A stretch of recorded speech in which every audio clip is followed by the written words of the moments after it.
Hey guys, and welcome to the Johnyboz Podcast. I'm your host, Johnny Bosworth, and joining me today is singer-songwriter Devan Glover. Devan, welcome to the show. Woo! Thank you. Thanks for having me. Absolutely. Thank you for being here. I kind of wanted to start by just kind of giving you the backstory of like how I found out about your stuff. So I was early 2019, hanging out, driving around. And I was on like Spotify, and I listened to like, I think it was like a Discover Weekly type thing. And Wandering Child came on, and I was like, holy crap, this is like great. I was really shocked because I don't know about you, but I always stick to the music I know, the stuff I'm used to. I'm always re-listening to the same songs and artists. And it's pretty rare that I'll like what Spotify serves up or, you know, what algorithms give me. I'm like, that's okay, but whatever. But with you guys, it totally stuck. And so, yeah, I've just been a fan ever since. I feel like Spotify, honestly, like, as you know, it's the amazing part of it is the discoverability, especially exactly that time when we released that song.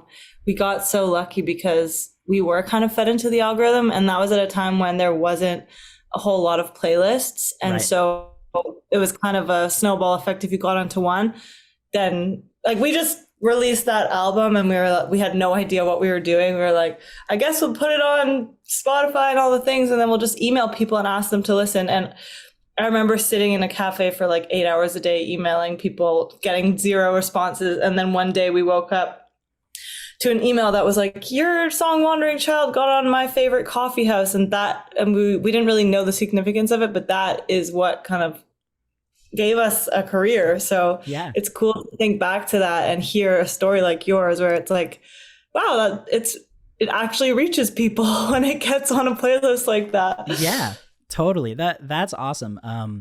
And yeah, I don't know. It's like being a creator of any type of art. I feel like it's so strange to see metrics like, you know, I'll upload a video and I'll see the views, but I'm like, I don't know, even 60 people is like weird. It's like, wait, 60 people like looked at that thing, right? So what was that feeling like when you started kind of realizing that more people were gonna like hear your stuff? I don't know. I still have a problem with it. Not a problem because I'm so grateful, but my issue with it is actually feeling that it's real. Mm-hmm. You know what I mean? Like I see the number and I'm like, this just isn't registering. Like this is, even if no matter the number, I'm just kind of like, I can't actually picture like 60 or whatever people sitting, listening to it. And it's not until we go to do the live show that all of us kind of snap into it. We're like, oh, this is cool. Yeah. These numbers on the screen are actually people in the audience now. And that is the most rewarding part. Like the numbers are amazing to see grow, but it's just, it doesn't really hit until you can take the show and play it live. Absolutely. Yeah, that makes total sense. You have to kind of get like real-time feedback and to be able to like, I guess it's more tangible that way. Yeah. So, the internet just feels fake. Yeah, it does feel fake. Everything's digital, and like even I don't know, my bank account, it's just a digital number. Nothing. I know. I'm just like, that's just a number. Like, is that real? Like, it could all disappear one day. Right. Yeah. So you know, we won't get into the whole how like everything's fake and you know what is existence. No. That's too deep for this early on in the interview. Yeah, that's for like the end of it. But okay, so I guess, you know, let's start at the beginning, if that's cool. I'm curious, like, did you always play music growing up? How did you kind of find yourself interested with it? Yeah, so as long as I can remember, I think I was like 4 years old when I told my parents that I was going to be a singer. So it was definitely my only plan from a really young age. I mostly just loved singing, and my family is pretty musical. Like my dad is an amazing singer. He's still in a band today. And he both of my parents really just encouraged being involved in music. So I would be in all the choirs at school and like the musicals and the plays. And that was just always something that I was really compelled to. I was okay at instruments growing up. I mostly was just obsessed with singing. Yeah. And it took me getting a little bit older to actually like practice instruments and writing and stuff like that. And I think I still feel like I have a long way to go in those areas, but singing has always just felt so natural to me, and just like it really connects me to myself. So I can't really imagine doing anything else, honestly. That's awesome. That's so great to hear, that it's, you know, it's been a passion from early on, and it makes sense. I definitely relate. Like, you know, I made videos in high school, and like film and video is kind of my thing. You know, I was like recording stuff with like a flip camera when I was 11, you know, like all that stuff. And when it came time to go to college, the whole thing from my parents was like, you can do whatever you want, you just have to go to college. And I was like, well, yeah, right. It was like, you got to go to university or whatever. And filmmaking or just video in general was like the only thing I knew to do. I was like, I don't know what else to even major in, you know? So yeah, that's awesome that you had a similar experience where like it was just what you were going to do, you know? Well, it's cool because like for you, when you're a kid, you're just playing with video and stuff because it's fun, and you don't really realize like, oh, I'm actually getting so many amazing skills and experience from this that you could then go to school and like, you know, hold up in a film program. And it's just, that's what's so magical about being a kid, is if you just follow like a passion and not even thinking of what the outcome could be, then usually that's the best way for it to translate into a career. And I feel lucky that like, it sounds like both of us, that was kind of it. The passion came first, and then we were like, oh, I guess we should try and do this. It wasn't necessarily like, I have to do this or I'm going to die. Right. Although I guess it kind of was. Yeah. It didn't feel that way. Yeah, no, it's amazing. Like, I remember my dad, because I don't know, like creative stuff is so weird, and it can be hard to like put words to it, or, you know, sometimes it doesn't make logical sense. And so I would just go and make things. And my dad would be like, you're really talented. Like, you have skills in this. And I'm like, what do you mean? Like, it's so weird to, like you're saying, you know, when you spend time on something, you're going to improve at it and get better. And it turned out that like all those skills I had developed, like almost unknowingly, like really came in handy, you know, when it came time to actually be a job or be something that can support you, you know?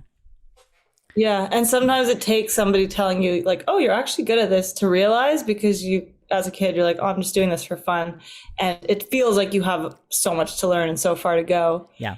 And then when somebody kind of checks you and they're like, actually, this is really unique and creative, it's a cool feeling, and kind of probably empowered you to be like, oh, maybe I'll just keep going with this. Absolutely. And sometimes it takes many times for someone to say, oh yeah, have a skill for it. I'm like, give me validation. Should I quit?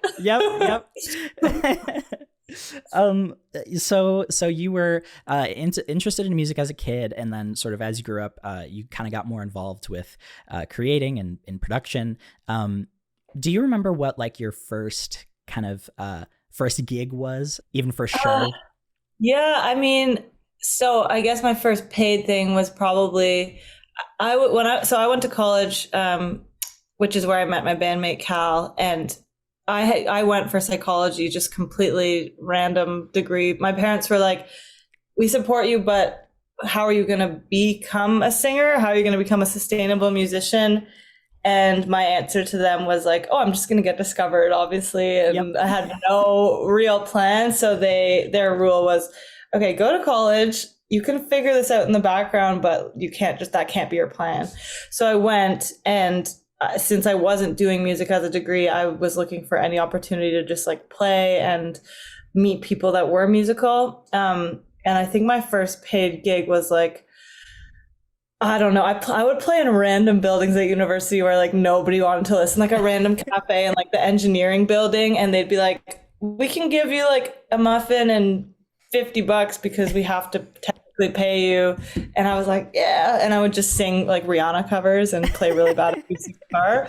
And all my friends were very supportive, but then one of them knew Cal, and he was kind of doing a similar thing. And then we got connected. And then that's when I feel like it took having somebody else who was equally motivated to be like, okay, like now I have an actual plan, because before it just felt like I was just like flailing and improvising all the time. Yeah, no, totally. I think creative partners are so important, and like that can be the difference between getting something finished or not, you know.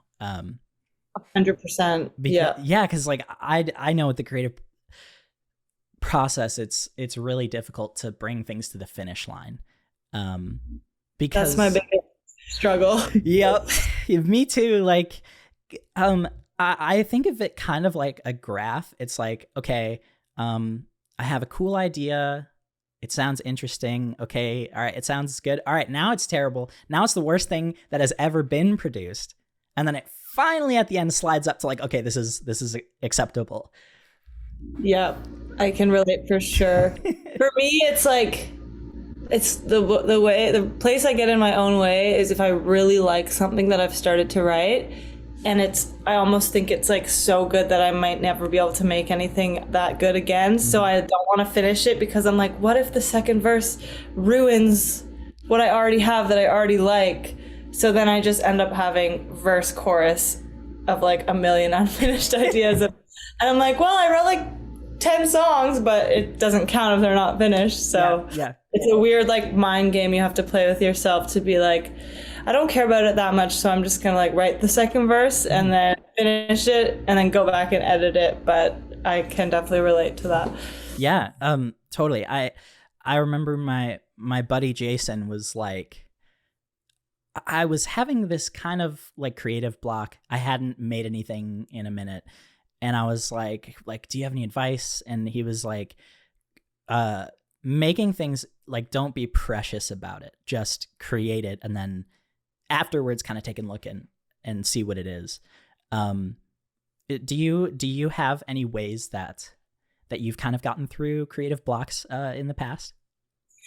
Yeah, I mean, I've definitely struggled with them a lot. I think when I do experience them, it's kind of one of two things. It's because I think that's really good advice that your friend said. It's either I'm holding myself to an impossible standard and I'm just trying to be excellent at everything I do, which is like a little bit egotistical to expect yourself to be like you know what I mean? Yeah. So I kind of check my ego a little bit, and it's like that whole, it's cheesy, but it's like dare to suck, like be willing to make something bad to get it out of your system so that you can just move on to the good thing.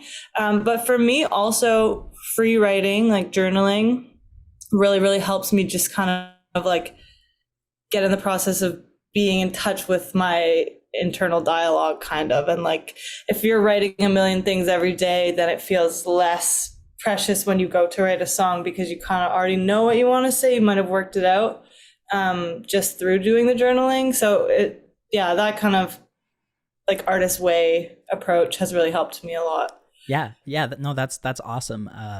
I love journaling for so many reasons. Also, it's just, it feels good. Like aside from creativity, it's good to get those thoughts out. Is that sort of where your songs come from a lot of the time? Is it from journals and things you've written down?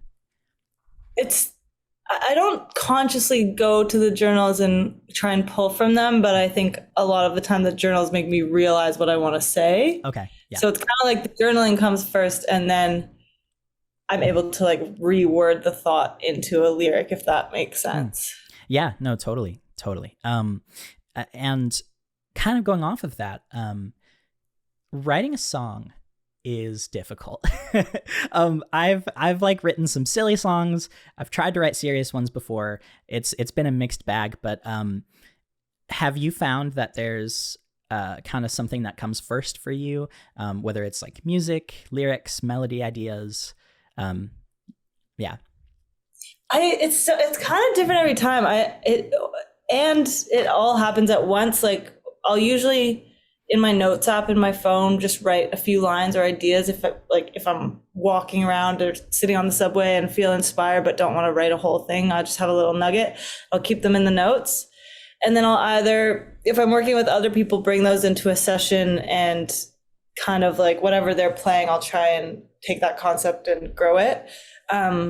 Or if I'm by myself, I try and switch it up. Like if I'm pretty average at the guitar, so I tend to go to the same chord structures and So I've written a lot of the same song over and over. Yeah.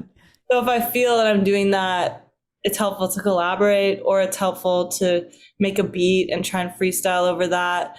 And then also like freestyling when I don't know what I want to say often kind of pulls something out of my subconscious, and I'll freestyle until something's kind of sounding like a word, and then I'll be like, oh, what does that mean? And it's like a weird self-discovery thing where I don't know what I'm trying to say, and then sometimes at the end it makes sense and sometimes it doesn't.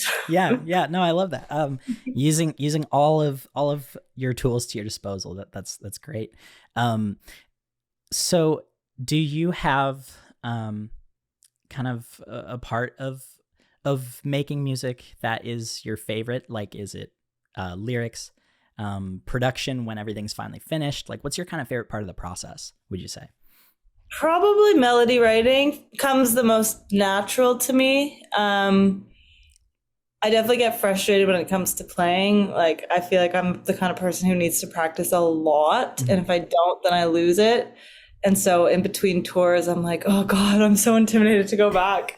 I love writing, but I've recently been really into production. I find in times when I don't really know what I want to say yet, or I don't know what my next project wants to sound like, I kind of just give myself the freedom to just make silly little beats. And then some of them are cool, like maybe 10% of them are cool.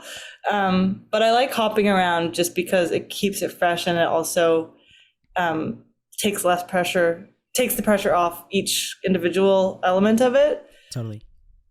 Yeah, no, that's awesome. Yeah, just variety, I feel like can just help so much, and just putting stuff, like throwing stuff at the wall, you gotta know how to see what sticks and stuff like that. What about you for videos? Are you always coming up with kind of ideas of what you want to make, or? That is the hardest part for me. So ideas are really tough. I love editing. That is kind of when I turn things into, because it's all jokes, so I'm messing with timing and making sure it comes out funny. I really do like recording them as well. But yeah, honestly, lately I'll just sit in front of the camera and just start talking and like hope something funny happens. That's great. Yeah, because it's like you gotta get those wheels spinning, And it's always when you like are about to give up, I feel that, and you've kind of like, you're just like, who cares, like fuck it at this point. And then that's when something funny that you say something funny, that's when a good idea comes, and you're like, oh, like 45 minutes later, but like finally, because you've kind of exhausted the part of your brain that's judging you, Yeah, right. Because you're just there's no energy left to judge. I recently I recorded a video, and I went in not knowing what I was gonna do. And I always start every YouTube video with like, hey guys, Johnny here. Like, that's my little YouTuber intro. And I said Jonah because I was like, hey, what if I just, for this video, thought my name was Jonah? And that just became like a minute of me not knowing my name, which is like so stupid. But I was like, hey, that worked, and it just came out of just showing up for it, Showing up and not caring, not taking yourself too seriously. That's literally the best tip of creativity. It's the hardest thing, but it's just like, just don't take it so seriously. It's supposed to be fun. Yeah, totally. And yeah, I feel like we can get in our own way a lot, Yeah. So kind of back to our I guess the timeline, right? So you meet Cal and you guys start making stuff together. You guys started a musical project before Wild Rivers, right? We did. It was called Devan and Khaled. It was a duo. We played every week on campus at this bar. We had like a 3-hour residency on a Sunday night, which in hindsight, we're so grateful for, because that was kind of like our 10,000 hours. But we'd honestly just do like hours and hours of covers. And then we did release an original EP at the very end of college.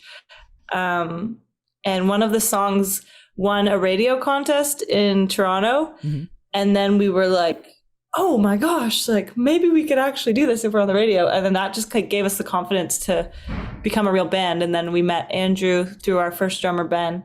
and we made our first album, and we were like, let's see. And we just we've been faking it ever since. I love that. That's amazing.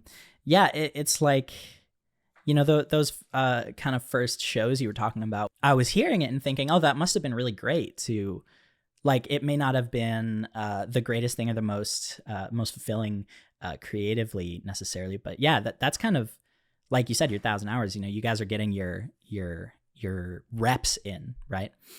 Totally. I mean, yeah, we played to nobody, or like 3 of our closest friends, like so many times. We tell this story on stage, but we also took a gig at a retirement home once, and all the old people absolutely hated it. They were like, play the classics. We don't like your original songs. And those are the things that build character. And, you know, those are the things you need to succeed in life. Totally. Whether the takeaway is don't play retirement homes or, or, you know, just developing that thicker skin. Yeah, no, that's great. And a very funny little story. Yeah. Well, the reason we tell it on stage, we tell it before Heart Attack, because we're like, and then we played a song called Heart Attack, and they hated us even more because it was triggering. Yeah. That's that. I guess that might have a different reaction. It'd be inappropriate. Right. Mm-hmm. So I'm gonna jump around for a minute because I was thinking about thinking about lyrics again, and kind of writing. I'm curious, when you are going to create a song, or whether you're saying, okay, it's time to start my album, are you thinking, okay, these are kind of the topics that I want to discuss, these are the things I want to express in a song, or do they kind of reveal themselves to you as you're kind of creating? I love to be a person that goes in with a concept. I think that's a goal of mine at some point in my career, but it's always been the opposite. It's always been a theme revealing itself, or just a moment in time where I'm writing about the same thing naturally, and then I look at it, I'm like, oh, I guess this is a breakup album. Yeah. But for me, what's most helpful, thinking of things as an album, is just so they kind of sonically sound the same, even if they're not necessarily about the exact same thing. Trying to kind of build like a musical world. I try and focus on when I make an album, but yeah, lyrically it's kind of whatever I'm feeling, and then I look back and I'm like, oh, I guess that's what it was about. But yeah, would love to try the other way. That feels like a big challenge. Yeah, absolutely. Yeah. That does sound really hard. I think if I were a musician, I would probably be a similar way of just kind of realizing things as they are developed. And you know, I feel like there's a couple different things when it comes to being an artist and having your work, you know, be released to the public. There's that creative side that is full of passion and ideas and like and enthusiasm, and then there's also like business and strategy and like algorithms and social media.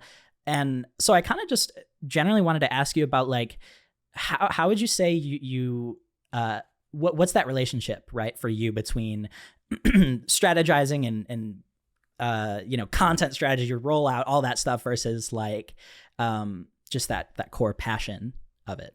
Mm-hmm. I mean, I wish it could just be the passion, but I feel lucky that at the beginning of the band, it was just the 4 of us. We had no team. We had an amazing friend who was a marketing major, and he was helping us with marketing and brainstorming, and we kind of just pulled from our community, but also put in the work we divided and conquered.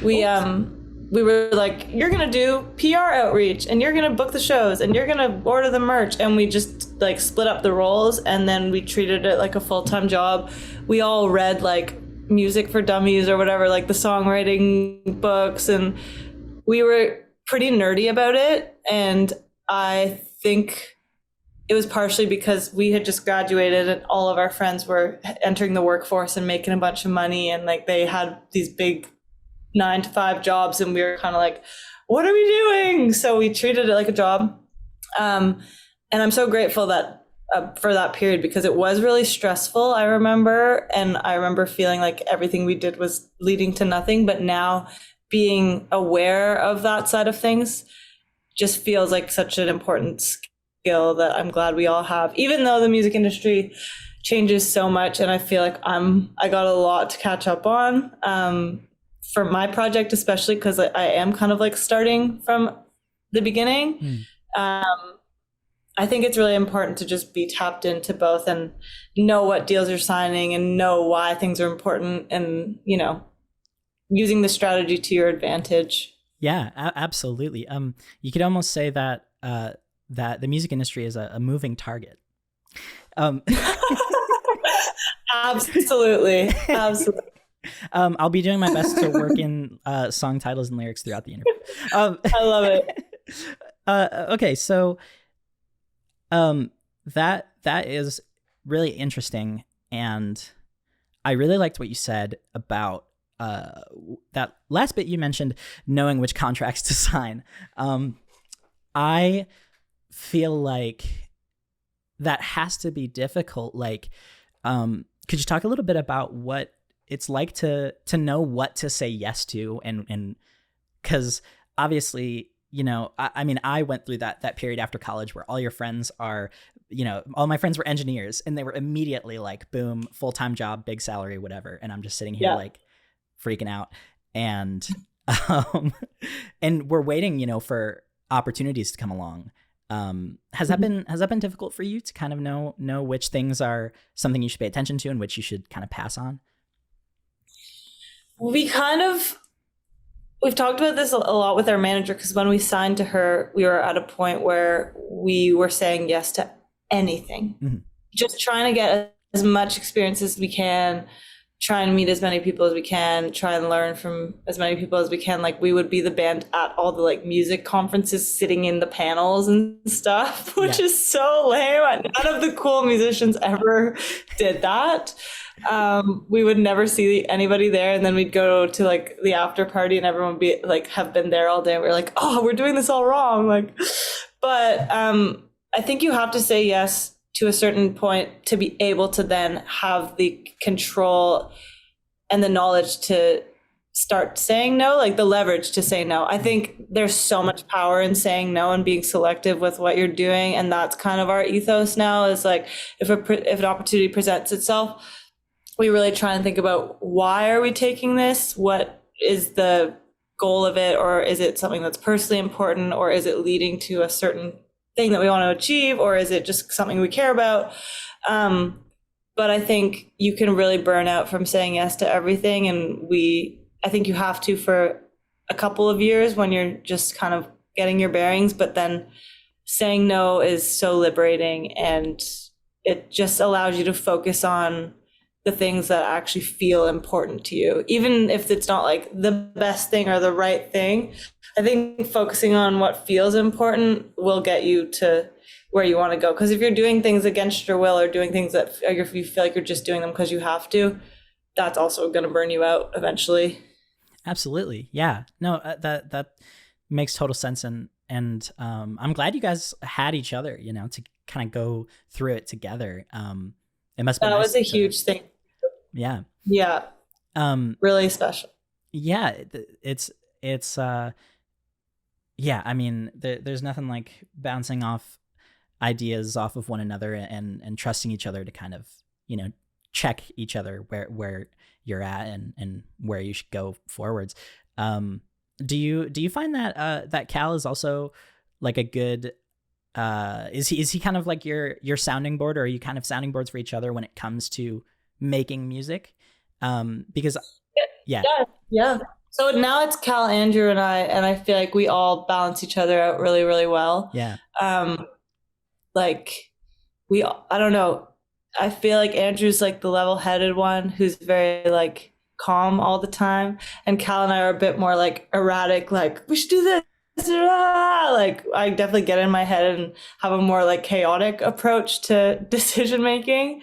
And we all just have such different skills that it's cool when we don't know the answer to something, or know how to take the song to the finish line. We can just be like, okay, Andy, you make the beat for this. Like, I don't know. It's nice. We all have different skills and different like inspirations. So it is a good way for us to get unstuck when we're having certain ideas, and just like nice to be able to have those discussions, because there is no right answer for a lot of the decision making musically and professionally.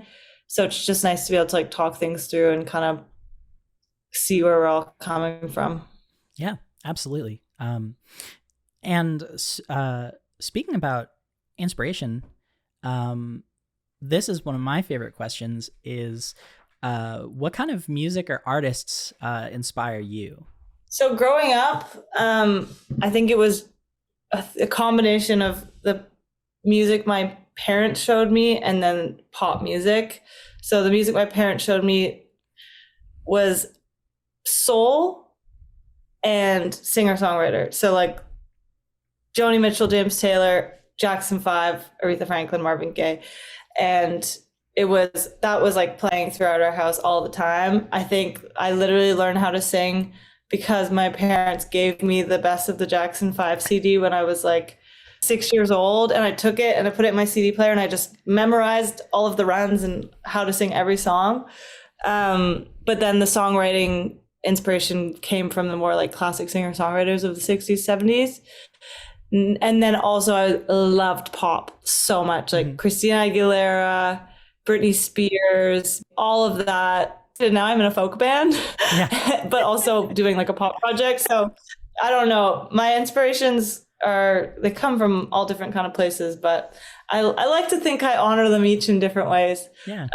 And now I'm really inspired by artists who are really versatile, but kind of like have the common thread of just their artistry throughout the different types of songs they make. I think good examples of that are Ryan Beatty, who just put out like a beautiful acoustic singer-songwriter folk album, but also sings all the hooks for Brockhampton and also writes for big pop artists, and just has the versatility, but you hear a melody and you know it's him, and you hear a lyric and you know that it's him. Clairo, I think, is really great at that too. Billie Eilish is great at that. Just like artists who can maintain their integrity while having the freedom to kind of roam and just try stuff. Yeah, absolutely. Totally. So do you find that that you're also getting inspiration from like other forms of media or art, like outside of just musicians? It's definitely mostly music for me. I'm very like motivated by hearing a good song and being like, I want to make something that good. Yeah. But yeah, definitely movies are a big one.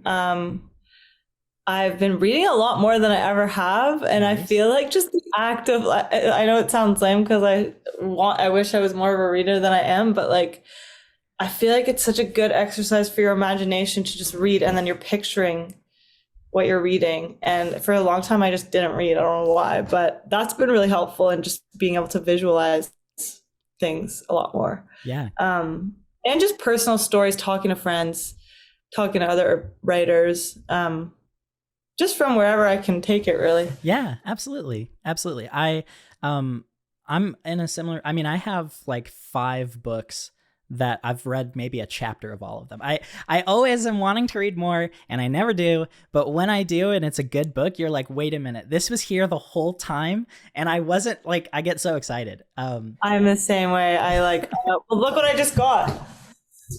This is my dedication. This is my commitment to reading more. I invested in a Kobo. There you go. I'm going to bring it on tour, and I'm not going to go on TikTok. I'm just going to read books. There you go. You heard it here first. Everybody, make sure you keep her accountable. No, I love that. That's awesome.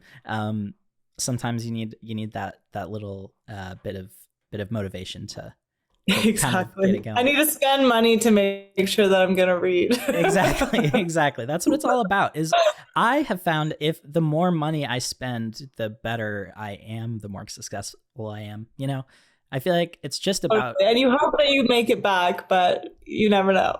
Right. Right. We will though. We'll make it back. It's going to be great. Everything's going to work out. But yeah, the lesson is buy whatever you want and it'll come back to you. Exactly. Because you'll be happy. That's the hack to capitalism, everyone. We figured it out right here. So you know, take our advice. Speaking of advice, I think that there's nothing like that can prep you for a lot of the things you go through in life in general, until you just do it. A lot of times I've found for me that, you know, I have to go through an experience to come out the other side of it, and draw things from what I went through. All that to say, kind of like, do you have something or a few things that you might say to, say Dev from high school or college? Like, what would you kind of say to your younger self? I mean, I feel like I need to say this to myself now still. I think I have a really bad tendency of just trying to predict how things are going to go. I think it's like my controlling nature, just to be like, okay, this is what it's going to look like, and this is going to be the outcome, and like mentally prepare myself for that. But you never know the outcome. And I think that's prevented me a lot, honestly, from being able to enjoy some of the experience that we are having, because I'm trying to guess how I'm going to feel at the end of it. And so it's been a big exercise over the past few years of just trying to enjoy it and not predict the outcome, whether it's good or it's bad, because there's been times where we think something's going to happen and we get really excited and it doesn't happen. And then you have the worst day of your life and then something amazing happens. And so my advice, I mean, I guess it just is be present, but like, yeah. It's hard work to be present. So putting in the work, I think going back to the journaling, that really helps me like ground myself in the moment, and doing things like going for walks with no headphones, like little things like that I've been trying to incorporate, just to be like, I'm here today and all of this could go away. And so I sat around for so long being like, how's this going to go? What's it going to look like? And, so yeah, I guess I would tell my younger self to chill. Yeah, totally. That's advice I always need also. Just chill. I'm constantly freaking out, honestly, but I'll get caught up with numbers, and I'll get bummed out if something doesn't perform as well as I thought it would or wanted it to. But then I kind of learned a lot through therapy, but also just thinking to myself, like, how well something does is completely out of my control. And so if I hinge my feelings off of something I can't control, I'm often going to be disappointed, you know? Would you say that that's kind of rung true for you as well? Oh man, absolutely. Yeah. I feel like there's like a rule that the song you think is going to do the best is never the one that does the best. It's always a random song. Like, it's happened to us so many times where we'll go into a release and we're like, this is the one we all feel so good about. And then that does nothing. And then this song that we didn't really care about does so well. And I think that, I don't know, maybe this is a little woo woo, but like, it's because you're holding on too tight. Like, I feel like when I like something so much and I hold on too tight, I'm like, this is going to be perfect. Like, something in the universe is just like, we're going to teach you a lesson. But if I'm not thinking about it and I'm not putting any pressure on it, things often like happen on their own. And so it's kind of just a weird, I don't know. It's a weird thing where you just have to, it's true. You can't hinge your happiness on something that isn't predictable. And so now, when I release a song, I used to sit with the Spotify for Artists app open, and it's really messed up because every time you get a stream on the first day, it just buzzes your phone. Oh. So I would sit there and it would like buzz in my hand like a dopamine rush, and I'd just be like, and now I'm just like, I can check once in the morning and I can check at the end of the day. And for the rest of the time, I'm just doing something else, because otherwise I'm just miserable all day, because it's never doing the thing that you think it's going to do. You know what I mean?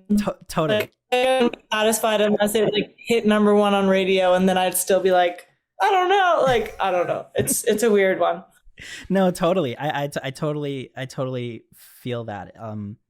Yeah, it's kind of like you hope it's going to do the best it could, and at the same time that's still like doesn't quite meet what you're wanting, which is so weird, but yeah. Yeah.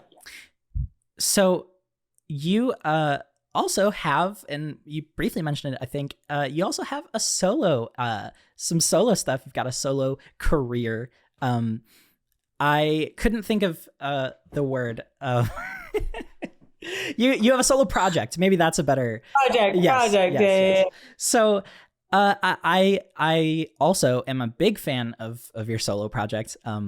I think that, I mean, both in Wild Rivers and your solo stuff, your lyrics just really resonate with me, and I feel like you have a really good grasp on capturing emotion and like filling it. You make everything so dense, you know, with exactly, I feel like, what you're wanting to say, and I feel like that is what really like kind of glued me to your guys' work, you know. So much. That's such a compliment. I've been self-conscious about my songwriting, so that means a lot to hear. No, absolutely. Because I don't know. I think a lot of music. I'm also a huge pop fan, and a lot of pop songs are much more sparse in terms of how much they're saying per song. And this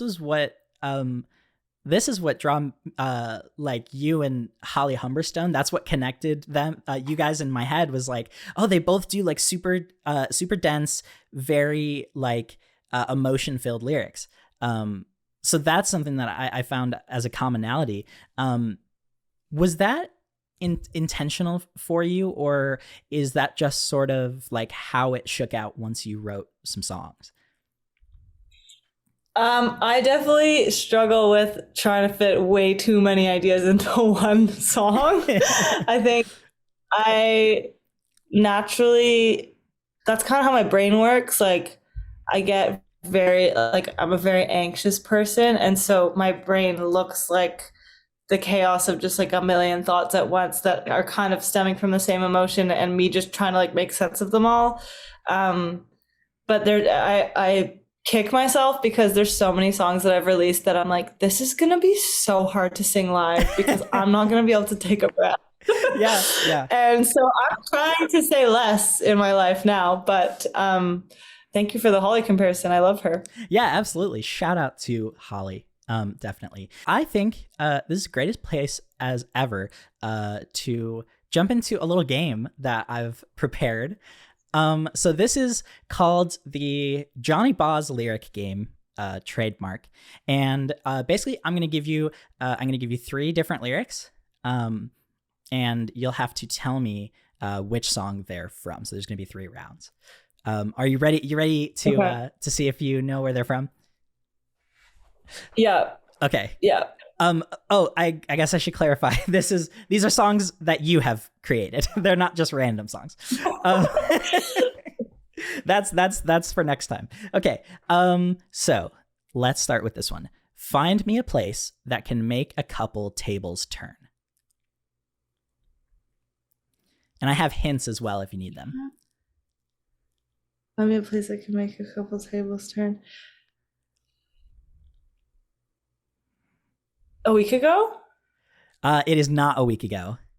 I thought I would be good at this. I'm definitely the person in the band who forgets the lyrics the least, but I'm like, I know that lyric, but I don't remember. Found me a place that I like can't even think of the melody. Okay, can I have a hint? Yes. Okay. You have 2 hint options. A place that can make Paul Simon. That's Paul it. You Simon. got it. Yes.